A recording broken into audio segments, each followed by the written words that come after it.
ये बता रही हूँ कि ये एक माहौल बनाया गया ना, but for that I also wanted to add on and you Khosa sahab can comment on this कि भाई उनके ऊपर अभी सुप्रीम कोर्ट का एक बहुत बड़ा केस है, तो क्या 44 दिन में ये सारी चीजें इतनी जल्दी जल्दी तय हो जाएंगी?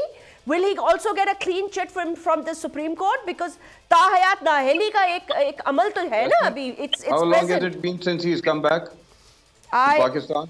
I think about about a month. About a month. And एक महीने के अंदर तो उनको काफी सारी क्लीन चिट्स मिल गई हैं.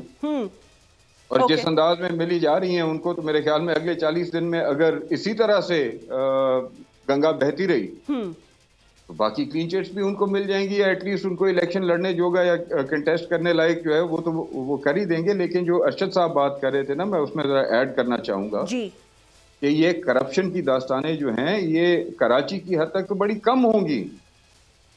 जिस तरह से, जिस बेदर्दी से पंजाब को लूटा गया है, आपका हाथ हमेशा पल्स पे होता है. आप इन चीज़ों को कवर करते रहे हैं और media bye and large in चीज़ों को उजागर करता रहा है लोगों के सामने. जी.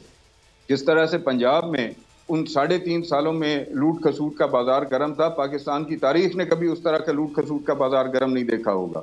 जब आप टीम की बात करते हैं इमरान खान साहब की या तहरीक इंसाफ की, you see when you talk about the public and the sentiments of the public, एक कैंपेन चलाई गई कमोबेश 7-8 साल करप्शन के खिलाफ, नेपोटिज्म के खिलाफ, इजारादारी के खिलाफ, सीनियर पॉलिटिशियंस के खिलाफ, विरासती सियासत के खिलाफ. ये एक पूरी एक सोची समझी कैंपेन चलाई गई. ठीक. जिसके नतीजे में मैंने जो बात कर रहा था कि अगर कोई 50% इमरान खान को पुश दी गई थी तो कोई कमोबेश 50% उन्होंने शायद सपोर्ट पब्लिक में अपने लिए भी गैदर की हो. उनके एक बहरहाल एक किरदार और उनकी शख्सियत थी इस हवाले से. लेकिन उन उम्मीदों के टूटने के बाद जो इस वक्त पब्लिक की सूरत हाल है, यानी इमरान खान साहब के साथ सही हो रहा है गलत हो रहा है उसके जवाबदेह इमरान खान साहब हैं, और वो कारबंद उसके ऊपर अदलिया पाकिस्तान है, उन्होंने करना है जो कुछ करना है.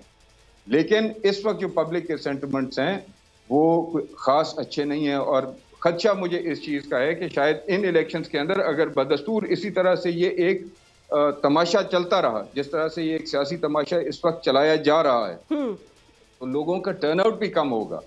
आप देख लीजिएगा, खास तौर पे उस तबके का जिस तबके ने शायद जिंदगी में अर्बन सेंटर्स में पहली दफा पोलिंग स्टेशन पे जाके वोट दिए थे एक नई उम्मीद के तहत. बिल्कुल ठीक. या उस नौजवान के लिए जिसने एक बेहतर फ्यूचर के लिए किसी के ढकोसले में या किसी के फॉल्स प्रॉमिसेस पे एतबार करते हुए जाके और पोलिंग स्टेशन पे वोट डाला था, उन लोगों के लिए जो मायूसी का आज आलम है. आप जब क्वेटा की बात कर रही थी बिलावल के हवाले से, तो बलूचिस्तान में आप पंजाब की बात छोड़ दें, आप KPK की बात छोड़ दें, आप सिंध की बात छोड़ दें, जो बलूचिस्तान की महरूमियां हैं वो तो बदस्तूर चलती आ रही हैं ना जी. वो तो चलती आ रही, खत्म तो नहीं हुई.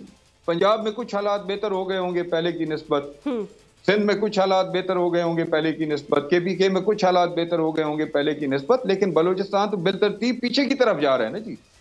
तो वहां पे जाके जब बिलावल ये बात करते हैं कि जी मैं आपके मसाइल को जानता हूं, मैं आपके हालात को समझता हूं, मैं आपके वसाइल के जो मामलात हैं उनको समझता हूं, और मैं आपको वो मौका फराहम करना चाहता हूं अगर आप मुझ पे एतबार करें कि मैं आपके लिए बेहतरी के असबाब पैदा करूं.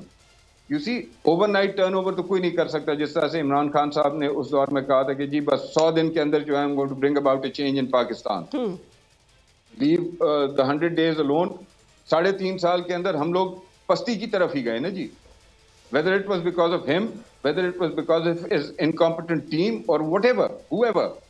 जब आप इंजीनियरिंग करेंगे, जब आप पब्लिक सेंटिमेंट्स के साथ खेलेंगे, जब आप डाइवर्शंस करके और रास्ते बनाएंगे किसी के लिए, तो फिर यही हालात होंगे जिन हालात को हमने पिछले 3.5 साल और फिर उसके बाद 1.5 साल जो है उन बदकारियों का और उन जो खताकारियां थी उनका नतीजा उन 1.5 साल में मजीद खराबी की तरफ हमें लेके गया, हमें बेहतरी की तरफ नहीं लेके आया. सब्सक्राइब करें और बेल दबाएं ताकि कोई खबर रह न जाए.